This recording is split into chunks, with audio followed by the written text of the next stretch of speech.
At kumustahin naman natin ang paghahanda ng pulisya para naman sa lalapit na pagsalubong ng bagong taon, pati na ang selebrasyon ng Rizal Day sa Lunes. Nasa linya po ng telepono si Police Chief Superintendent Ruben Theodore Sindak ng PNP Public Information Office. General Sindak, magandang gabi po. Si Ivan Mayrina po ito. Yes, magandang gabi sa iyo, Ivan, at sa lahat ng mga nanonood nakikinig sa atin sa mga sandaling ito. Sir, i-take off ko na po yung unang tanong dun sa nilabas na listahan ng Department of Health ng most dangerous barangays. Ano po? Dahil po sa dami ng mga naputukan noong nakaraang mga taon sa pagsalubong ng bagong taon. Ano po ang hakbang na gagawin ng PNP kaugnay po nito? Tama po kayo. Nagpapasalamat kami sa Department of Health at naglalabas sila ng mga ganong advisories dahil po ito po ang panawagan ng ating PNP Chief, Police Director General Alan Purisima, na ang lahat ng ating communities ay maging more involved this year. At kung maaari, magbigay silang notice o informasyon sa ating mga police station or nearest police station sa kanilang tinitirahan para magkaroon na kami ng idea. Yung mga lugar na mas madalas na malaking tendency o mga tao or places na may madalas na nagpapaputok ng baril or yung gumagamit ng mga bawal na paputok. So, ito po ay malaking tulong sa kapulisan in three ways. Una-una, magsisilbing deterrent to. Pangalawa, ito ay magiging basihan namin sa paglalatag ng security operations katulad ng patrols at mobile and foot patrols. At pangatlo, kung may insidente man mangyari, ito ang magiging persons of interest namin. So, nananawagan po kami sa mga mamamayan, hanggat maaari, ipagbigay alam lang sa nearest police station yung mga taong mahilig sagawa ng illegal na pagputok ng kanilang baril o gumagamit o nagbebenta ng mga pinagbabawal na paputok. Ito naman hong bentahan ng mga illegal na paputok. Specifically itong Piccolo, General Sindak, ano po yung mga hamon na hinaharap ng ating kapulisan at parang hindi ho yata masawata ang bentahan nito?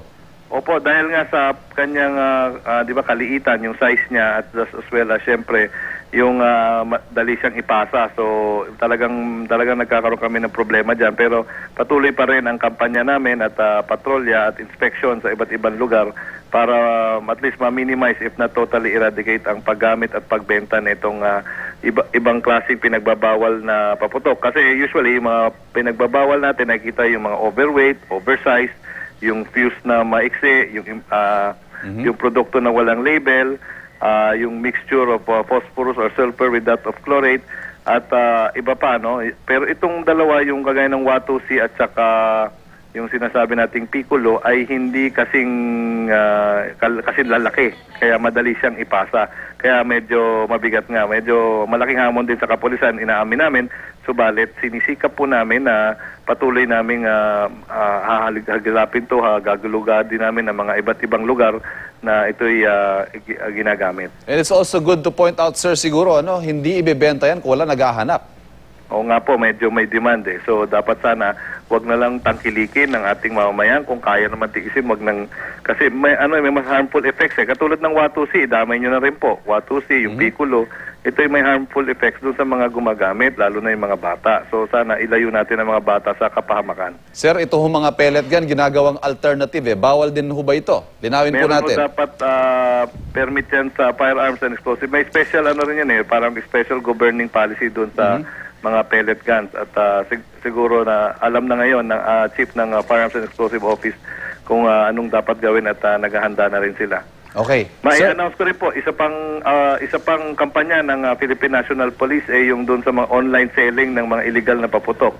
Ang anti-cybercrime ng Philippine National Police ay nagsimula na rin mag-conduct ng kanilang buy-bust operations of illegal fireworks through online selling. Kaya po, pinag-iingat natin ang mga mamayan na huwag magpaloko doon sa mga nagtitinda ng illegal fireworks by means of online selling. Matutuntun din po kayo dahil nakatutok na po ang Anti-Cybercrime Office ng Philippine National Police dyan. Dito naman po sa usapin ng indiscriminate firing, doon po sa 170 so far na firecracker-related injuries, malaki po yung bilang ng mga natamaan ng ligaw na bala. Meron po bang numero na pwedeng mapagsumbungan ng ating mga kababayan? Halimbawa yung kapitbahay nila, walang habas na nagpapaputok ng baril. Of course, tulad na sabi ko kanina, Ivan, ideally sana yung mga tawag na nga mga suking nagpapaputok ay dapat maipagbigay alam na nila sa nearest police station nila para maalarma na yung police station na yun, malaman nila.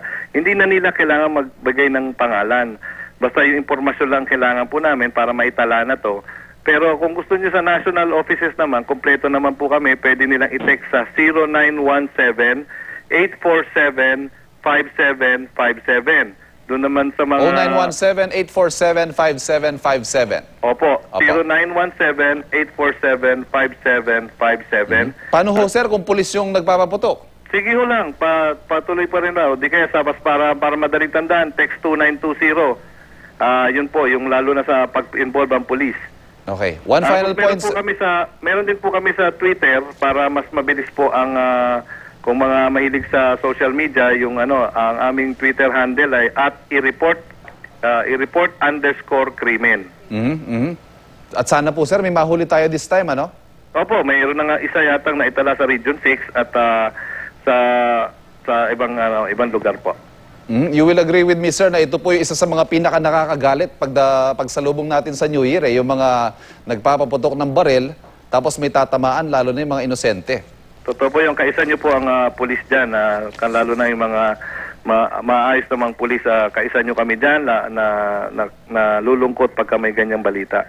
One final point, sir, ito pong Rizal Day, any special security arrangements na kailangan pong malaman ng mga kababayan natin bukas? I mean on the 30th? Well, on the 30th, we will have all the traditional ceremonies honoring our national hero po.